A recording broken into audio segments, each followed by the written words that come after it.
சிறகடிக்க ஆசை சீரியல்ல இனிய எபிசோட்ல நம்ம அருணோட அம்மா சீதாவ பார்க்கறதுக்காக சீதாவோட வீட்டுக்கு போறாங்க. அங்க சீதாவும் இருக்கிறாங்க. சீதா பார்த்துட்டு உள்ளார போயிட்டாங்க.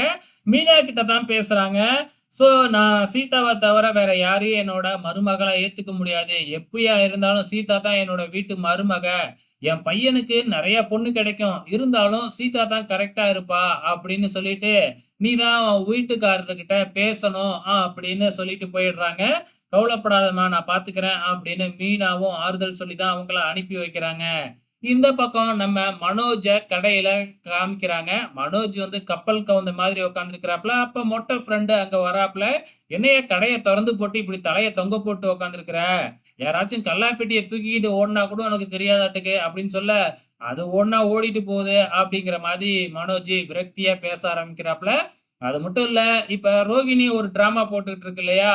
அதுதான் வந்து பார்த்தீங்கன்னா, "நீ சொன்ன இல்லையா, உன் ஃப்ரெண்டுக்கு நடந்துச்சுன்னு, அது என் வாழ்க்கையிலயும் நடந்துற மாட்டுக்கு. இந்த ரோகிணி யார்கிட்டயோ பேசிக்கிட்டு இருக்கா, மகேஷ், மகேஷ்ன்னு" அப்படின்னு சொல்லி, அந்த மொபைல் நம்பர குடுத்து, "நீ தான் பேசி கன்ஃபார்ம் பண்ணணும்" அப்படிங்கிற மாதிரி சொல்றாங்க. மொட்ட ஃப்ரெண்டும் ஃபோன் பண்ணா, அத எடுத்து ஒரு ஆம்பள தான் பேசுறாங்க. பேரு கேட்டா என்னன்னு சொன்னா, மகேஷ்ன்னு கரெக்ட்டா தான் பேசுறாங்க. உடனே ஃபோன கட் பண்ணிடுறாங்க. "பாத்தியா? இந்த ரோகிணி மகேஷ்கிட்ட யார்ட்டயோ பேசிக்கிட்டு இருக்கா" அப்படின்னு மொட்டை ஃப்ரெண்டு கிட்ட நம்ம மனோஜ் சொல்லி கவலைப்பட்டுக்கிட்டு இருக்கிறாங்க.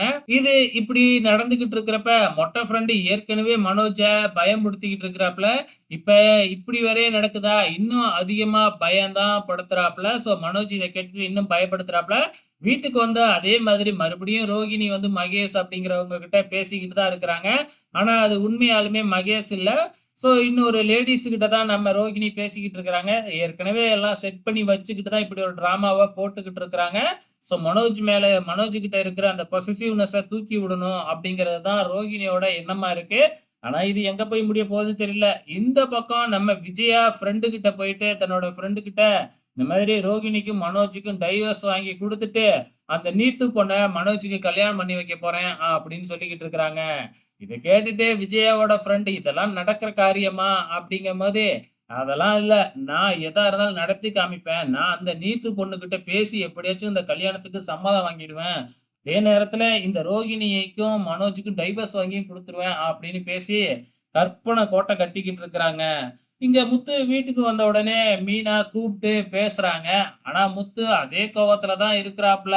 அ நம்ம மீனா என்ன சொன்னாலும் வந்து பாத்தீங்கன்னா, அவனுக்கு நான் சீதாவ கல்யாணம் பண்ணி குடுக்க மாட்டேன். என்னை மீறி உங்களால எப்படி கல்யாணம் பண்ண முடியும்? அப்படி இப்படின்னு தாம் தூம்னு குதிச்சுப்புட்டு கோவமா கத்திக்கிட்டு ஓடிடுறாப்ல நம்ம முத்து. அப்கமிங்ல என்னதான் நடக்க போகுதுன்னு தெரியல. பொறுத்திருந்து பார்க்கலாம்.